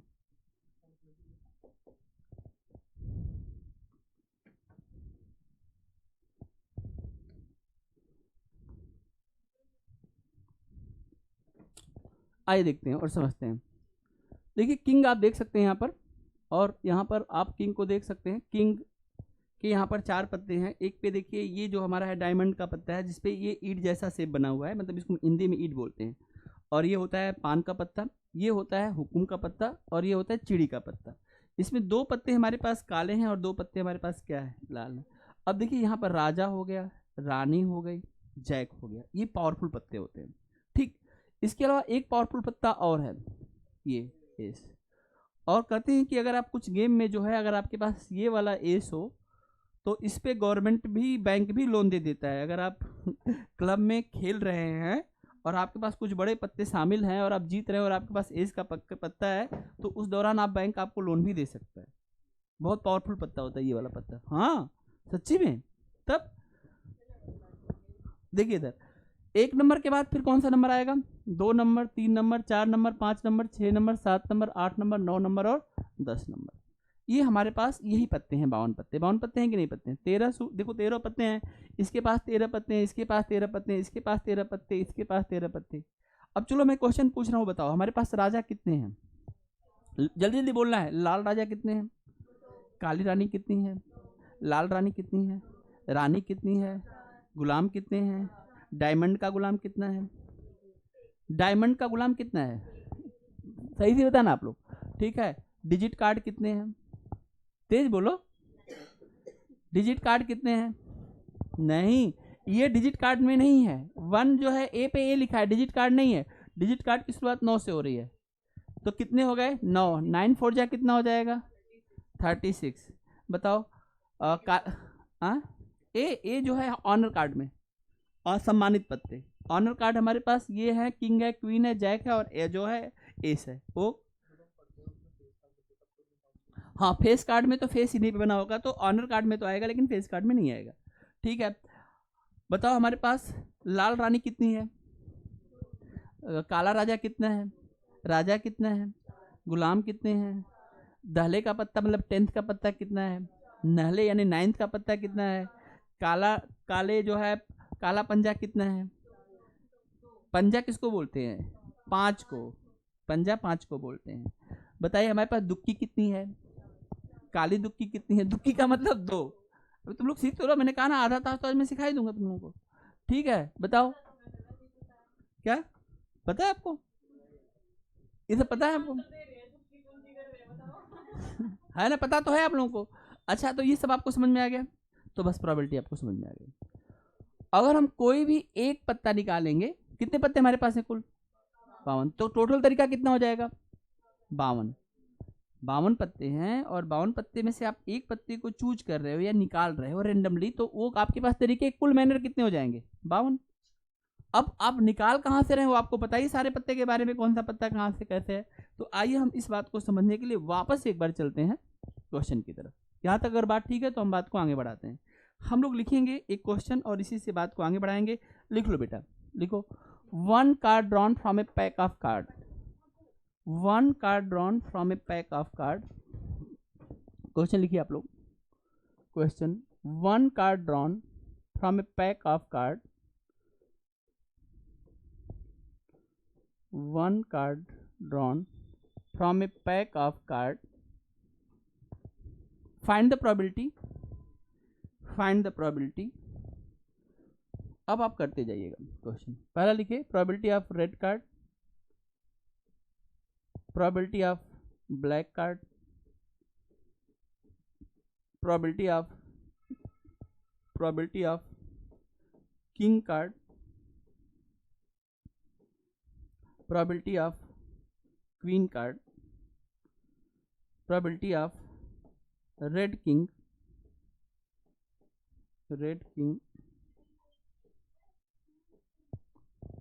ठीक, probability of digit card,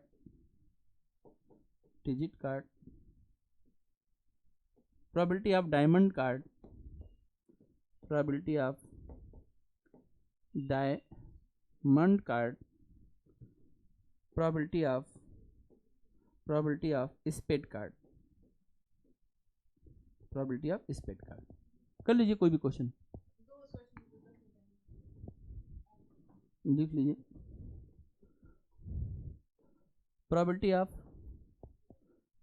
of jack card, probability of face card,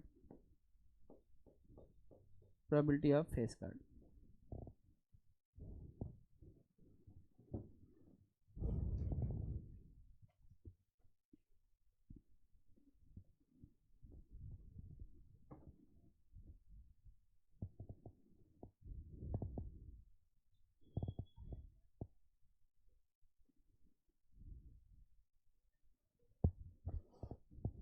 चलिए बना के देखते हैं।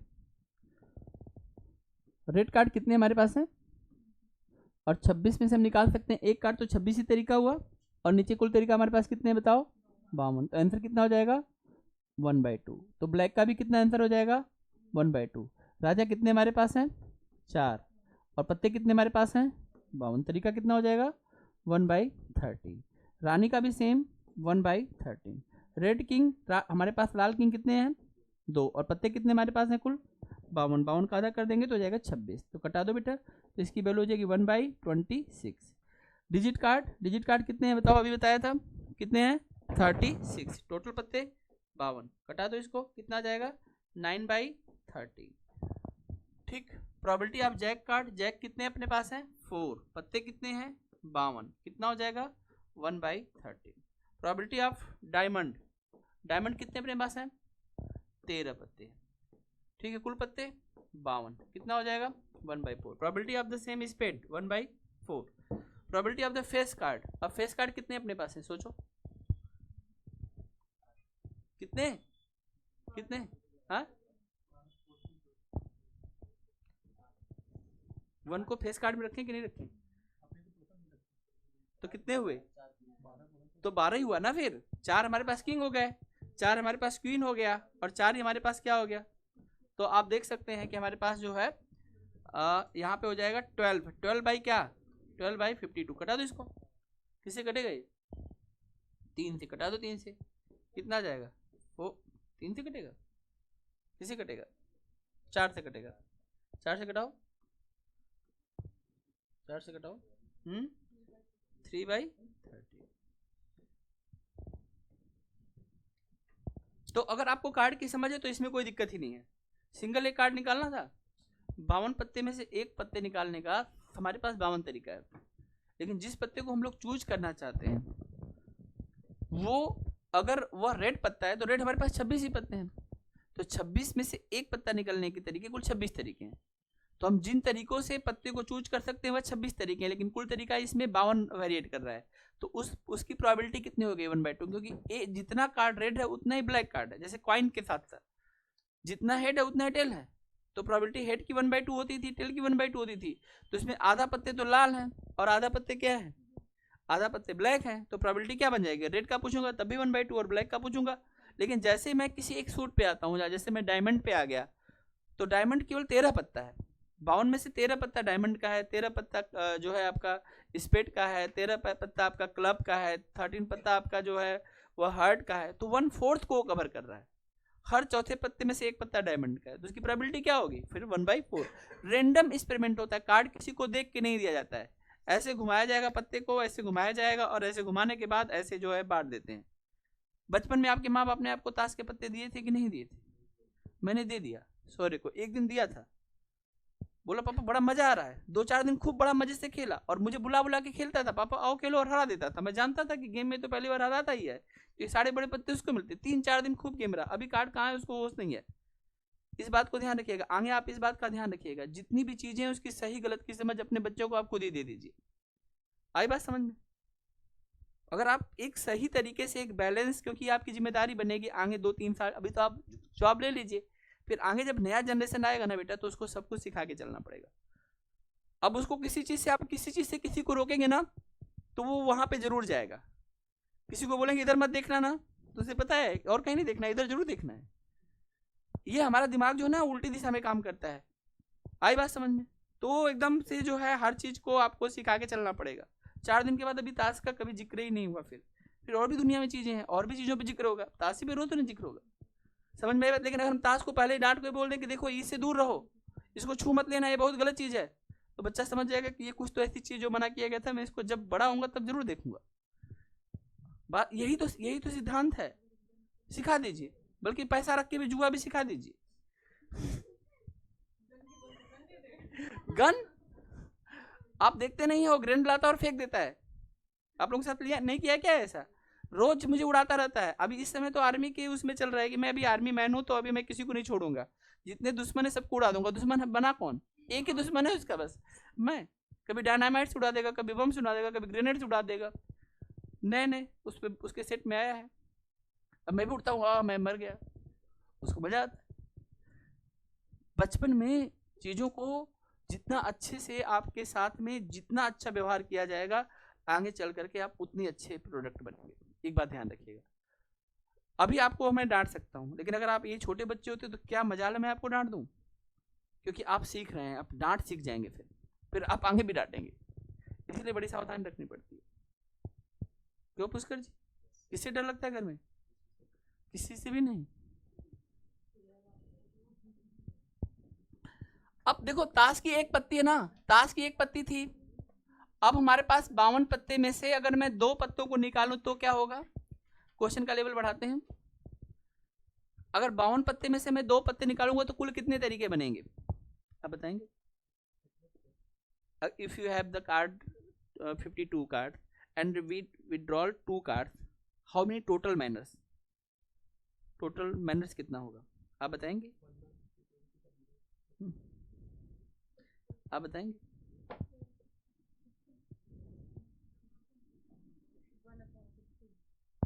क्वेश्चन नहीं समझे आप लोग? क्वेश्चन है कि अगर हम एक पत्ता निकालते हैं तो हमारे पास 52 तरीके हैं। अगर हम 2 पत्ता निकालेंगे तो हमारे पास कितना तरीका बनेगा? 52 पत्ते में से अगर मैं 2 पत्ता निकालूं, कोई भी 2 पत्ता निकालूं, तो कितने तरीके से, मैं कुल कितने तरीके से 2 पत्तों को निकाल सकता हूं? हाँ, अगर 52 पत्ते में से एक पत्ता निकालना है तो मेरे पास तो एक ही तरीका है। अगर 52 पत्ते में से 2 पत्ते को चूज करूंगा तो मैं कितने तरीके से चूज कर सकता हूँ? टोटल मैनर 1/52 इंटू 1/51 नहीं। हाँ, ऐसा होना चाहिए था, लेकिन ऐसा नहीं हुआ।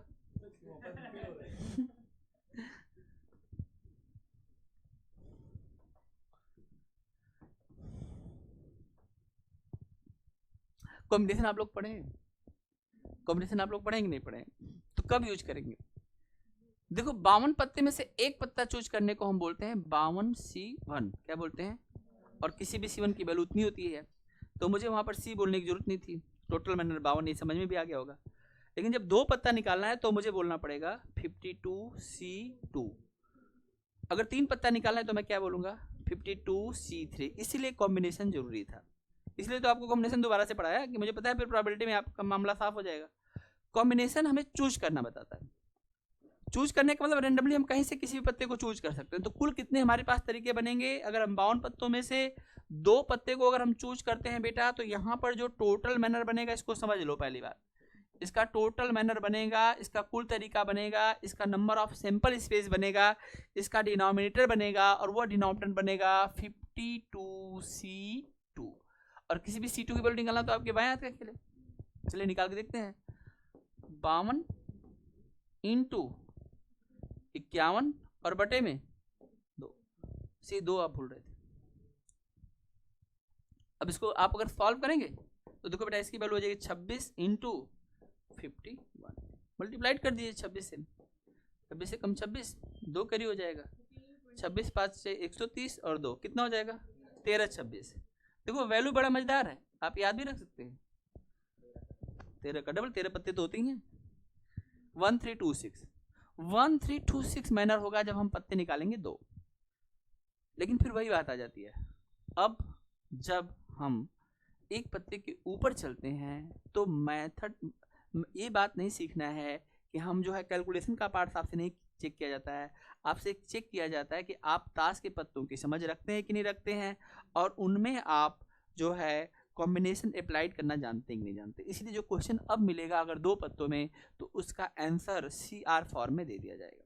जैसे मैं आपसे कहता हूं कि मान लीजिए मेरे पास ताश के 52 पत्ते हैं और मैं 2 पत्ते चूज करना चाहता हूँ और मेरे दोनों पत्ते राजा के हों, किसके पत्ते हों दिव्यांशी? राजा के। राजा कितने हमारे पास हैं?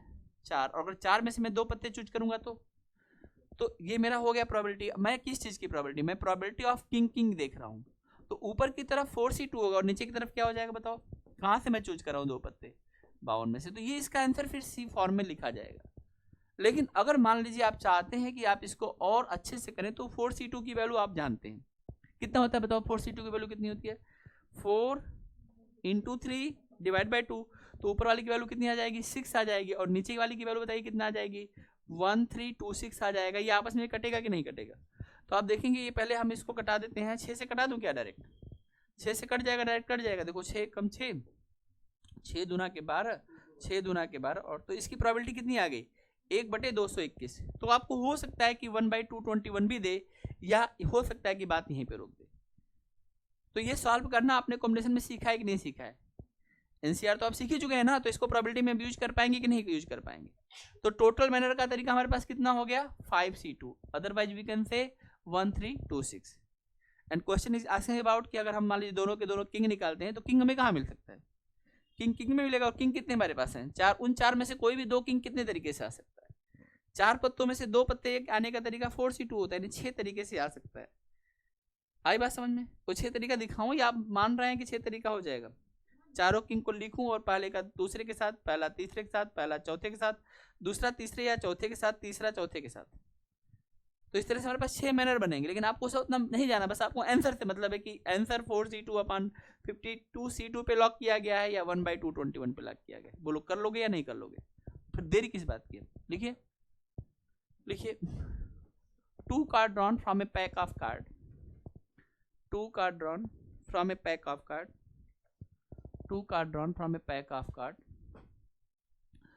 2 card drawn from a pack of card. Find the probability. 2 card drawn from a pack of card. Find the probability to get. Find the probability to get. अब हम यहाँ से क्वेश्चन लिखते हैं मजे से। और हमारी पहला जो क्वेश्चन है वो रहेगा probability, यही जो आपने किया था, both are king, probability both are queen, probability one king and another queen, probability both are jack, probability one card is red and other are black, probability both are diamond card, probability one card of diamond and another card of heart, probability both are spade card। ठीक, कुछ भी हो सकता है, कोई भी question है, क्या दिक्कत है? बनाई कर लेंगे कि नहीं कर लेंगे आप लोग? नीचे का वैल्यू तो फिक्स है 52c2, ऊपर की वैल्यू को हमें समझना है।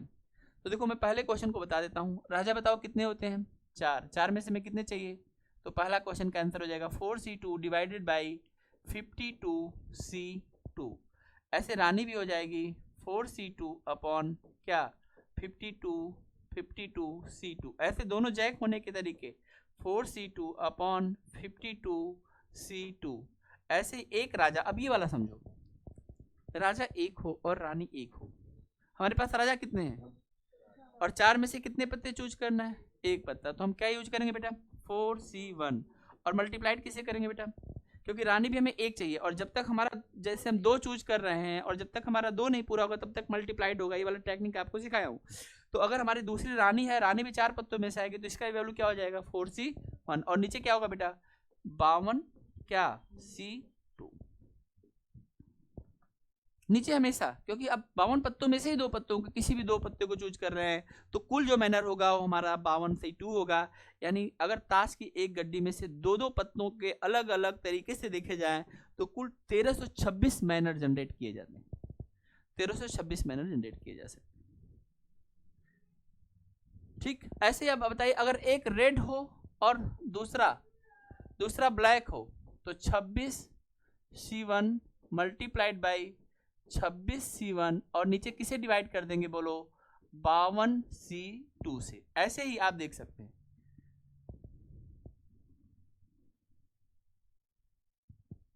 दोनों के दोनों डायमंड कार्ड हो। कैसे कार्ड हो?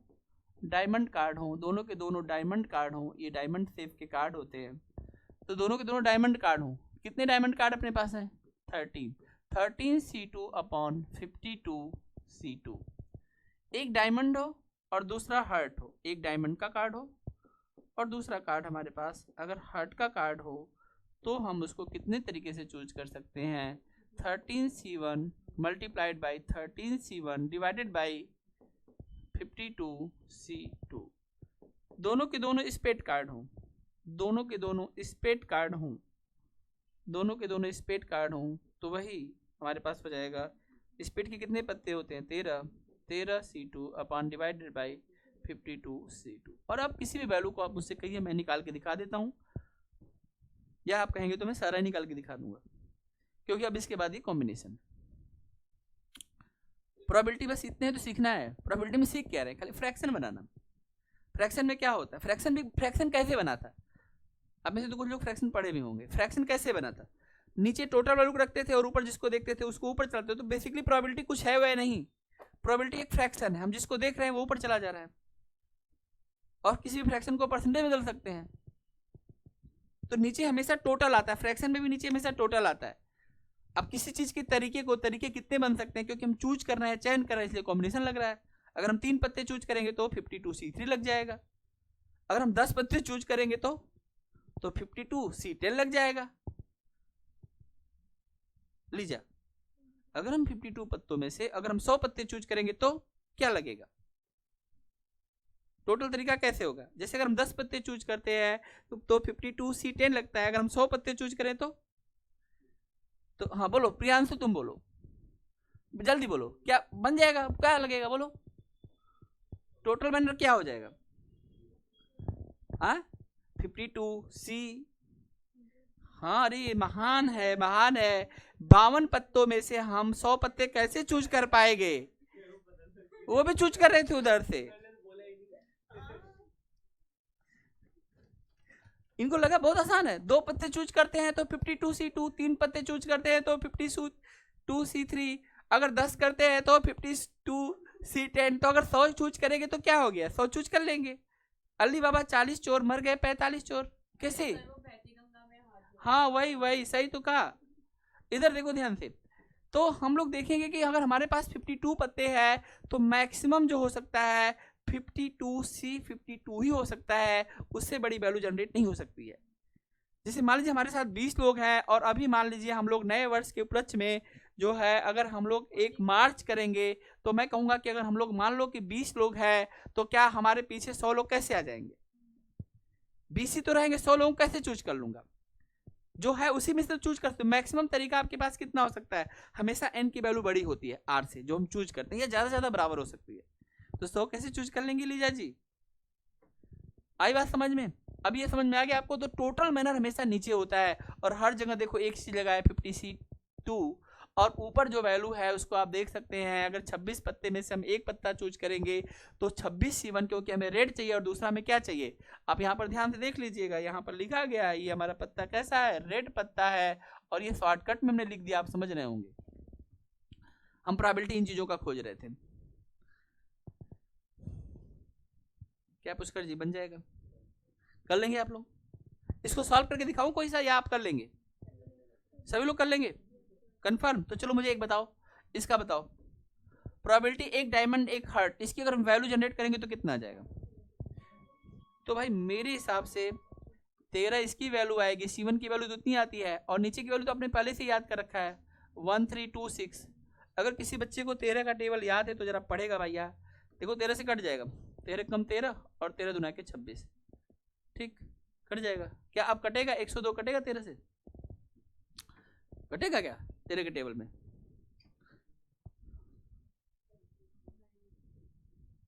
तो नहीं कटेगा, तो इसका आंसर क्या आ गया?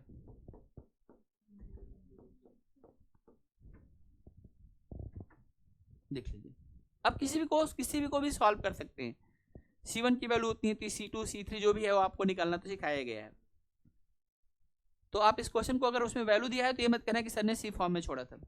C फॉर्म में भी आता है और उसको सॉल्व भी कर सकता है, छोटी वैल्यू होगा तो सॉल्व कर देगा। आई बात समझ बेटा? बोलो कर लोगे? चलो अब इतनी बातें अगर तुमने सीख ली है तो मैं तुमको एक चीज और समझाता हूं।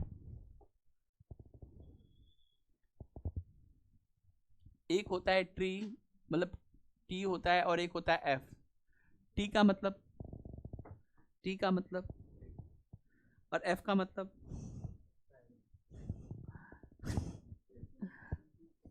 अच्छा, ट्री का मतलब होता है ट्रू, और एफ का मतलब क्या होगा? FAL ऐसी होता है ना, स्पेलिंग चेक कर लो, सही है।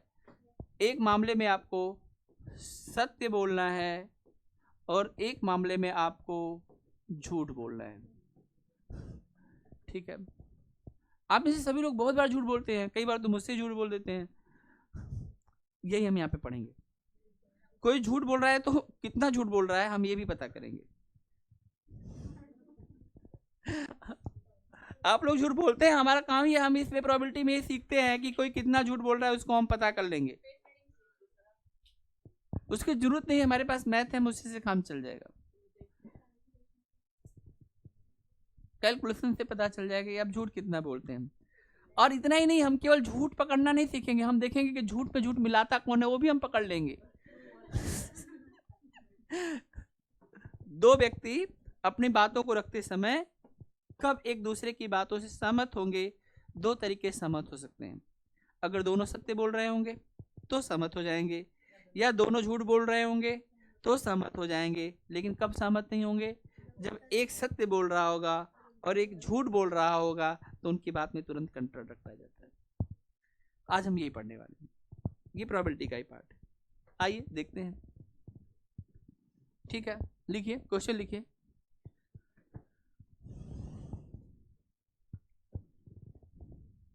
लिखिए।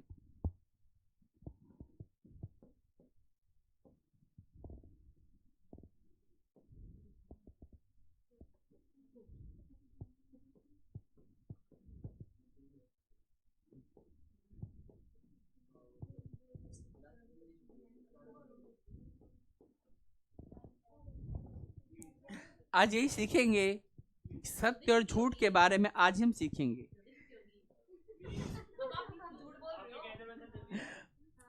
आज हम यही सीखेंगे कि आज हम यही सीखेंगे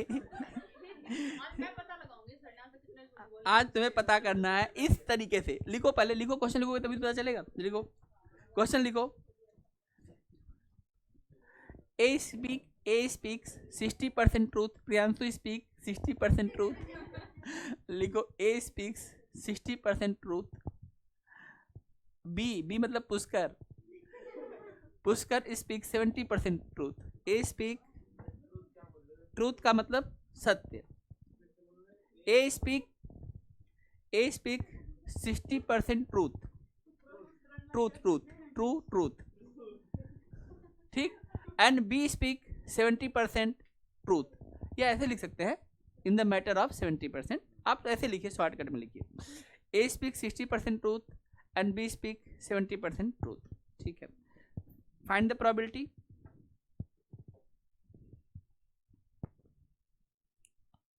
Find the probability on describing an event, on describing an event, on describing an event, both are, अब इसमें दो क्वेश्चन बनेगा। पहला क्वेश्चन बनेगा both are agree to each other, पहला क्वेश्चन बनेगा both are agree to each other, और दूसरा क्वेश्चन बनेगा both are disagree to each other। ये दो क्वेश्चन बना लो बेटा। on describing an event, both are agree to each other and both are disagree to each other।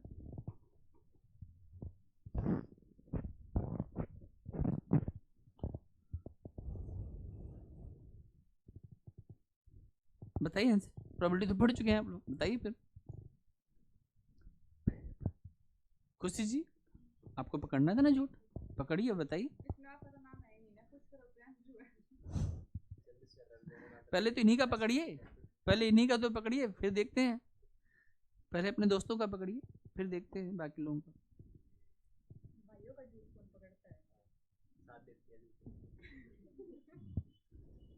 तो भाइयों का सत्य ही पकड़िए।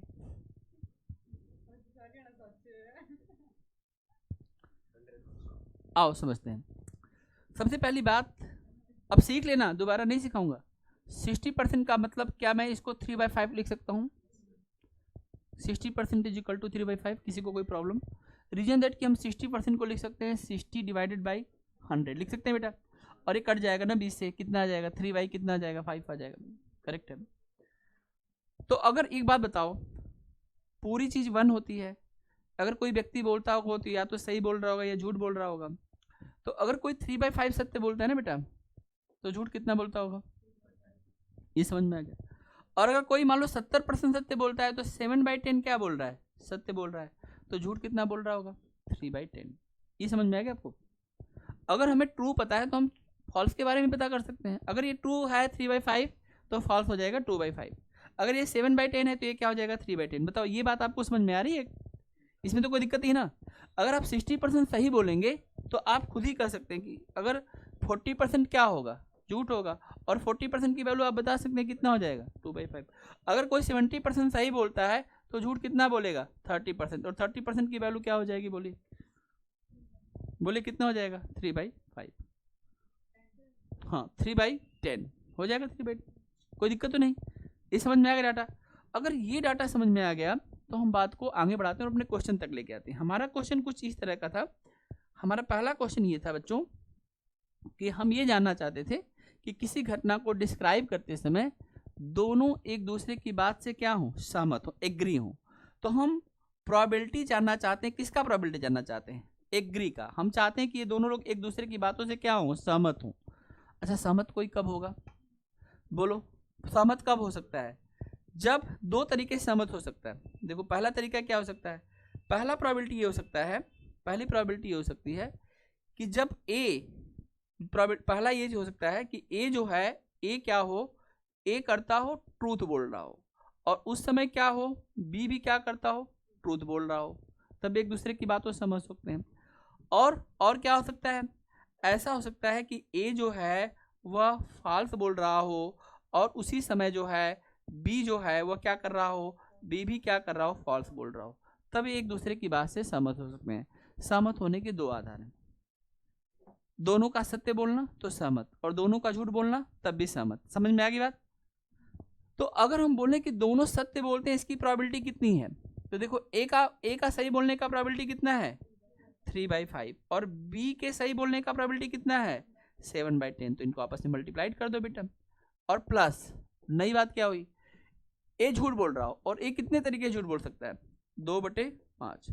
और बी कितने तरीके से झूठ बोल रहा है? 3/10। यहाँ भी एक दूसरे की बात से सहमत है। अब देखो यहाँ पर सॉल्व कर सकते हैं। अब इसमें कुछ कटता है, कटाई नहीं करता है तो कोई बात नहीं। तो 21 अपान क्या हो जाएगा बच्चों? यहाँ पर 50 हो जाएगा। और यहाँ पर देखो क्या हो जाएगा? 6 अपान क्या हो जाएगा? 50 हो जाएगा। बहुत आराम से इसको जोड़ दीजिए आप। 21 + 6 कितना हो जाएगा बताइए? हाँ 27। 21 + 6 कितना हो जाएगा? 27। और अपान में क्या हो जाएगा? 50। तो ये एक बात समझो, यह 50 में से 27 मामलों पर एक दूसरे की सहमति दिखा देंगे। अगर हम 50 चीजों पर बात करेंगे तो 50 में से 27 इनका सेम टू सेम होगा। आई बात समझ में? जिसमें 21 सही मामलों में सहमत होंगे और 6 गलत मामलों में सहमत होंगे। ये है। और अब यही समझ लो, अगर प्रोबेबिलिटी ऑफ एग्री 27/50 है ना, तो प्रोबेबिलिटी ऑफ डिसएग्री 50 में से अगर आपसे कोई 27 मामलों में सहमत है तो डिसएग्री कितने तरीके से हो सकता है? अगर मैं आपकी 50 में 27 बात मान लिया तो कितनी बात आपकी नहीं मान रहा हूं? 23। 23/50 किसका हो जाएगा? डिसएग्री का। लेकिन हम उसको भी करके देखेंगे। अगर मान लीजिए मैं आपसे दूसरा क्वेश्चन ये पूछ रहा हूं कि ये तो पहला क्वेश्चन आपका था प्रोबेबिलिटी, अगर मैं आपसे दूसरा क्वेश्चन ये पूछता हूं कि प्रोबेबिलिटी ऑफ डिसएग्री की अगर हम बात कर रहे हैं कि वह कितने मामलों में एक दूसरे से असहमत है, कंट्राडिक्ट कर रहे हैं कि नहीं भाई ये नहीं होना चाहिए, ये कैसे पता चलेगा? तो ये ऐसे पता चले कि जिस समय ए ट्रू बोल रहा है ना, उसी समय बी क्या बोल रहा हो? फॉल्स बोल रहा हो गया डिसएग्री।